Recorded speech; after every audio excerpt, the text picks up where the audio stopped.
Hi, I'm Katherine O'Brien, founder of Celtic College Consultants, and I wanted to share with you a little bit about why I do what I do.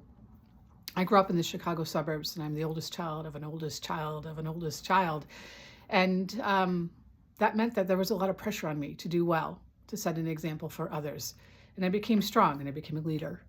Um, my mom graduated college in 1963 with a degree in chemistry and a job offer from NASA, as well as an offer for her hand in marriage from this very handsome man I now call my father. And she opted for what was more familiar, getting married and staying in the Chicago area. So she did. And a year later, I was born, which was kind of the last nail in the coffin on her dreams of doing something innovative and proving herself to the world and to men that women could do great things in science. And her job at NASA obviously was gone. When I was 17 and graduating high school, my mom pulled out all her NASA stuff and showed it to me, and she was so proud of herself and so excited about it. And I was a 17-year-old wondering, why are you showing this to me? I don't know what to do. I don't know what to think. I felt like I should apologize for being born, because it was clearly a great joy that she'd had this offer and a great sorrow that she couldn't take it or hadn't taken it.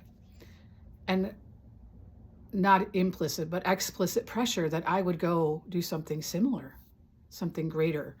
And I started college at Northwestern University as a chemistry major, and shortly learned I didn't have the gift of chemistry and had to do something different. Ended up in industrial engineering and management science, which at Northwestern is basically engineering management, still following my mom. And she and my father had gotten Masters of Business Administration while I was in high school. So I'm still copying her. I'm still not being me. It wasn't until my senior year on retreat at the Newman Center, which was my place where I could breathe. Because all my life, my mom had pushed me into this mold of being a scientist or being a woman in STEM, doing something innovative, something new in this field, where even a generation later, my generation, we were still a very small minority of the people in this area.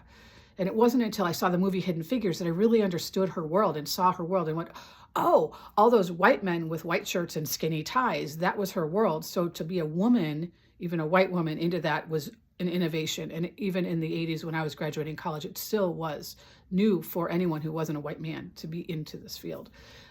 These fields. And anyway, so my mom pushed me into this mold because I could do math and science. I was good at it. And eventually I kind of got a hammer and I chipped a hole in the side so I could breathe and just be myself. And eventually I broke that mold and started to become myself. On the retreat, my senior year in college, realized I really had wanted to do something in church work, something in theology.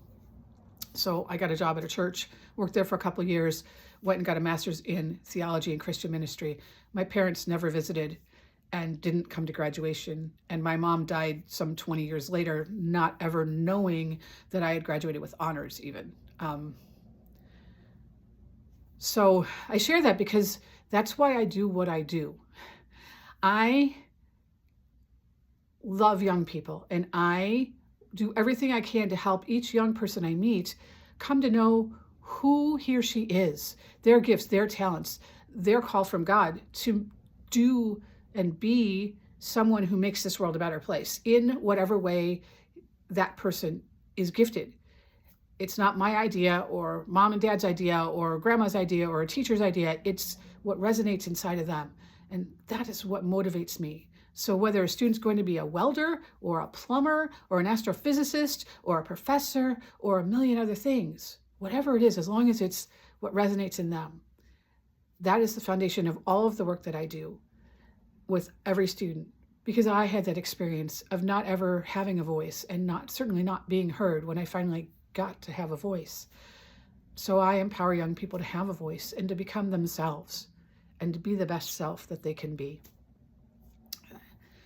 I help them to figure that out and then walk from there to majors and learning styles and programs and opportunities in colleges and the funding side of it. So it all comes together. But empowering that young person to go become the best self they can be is the core of what I do.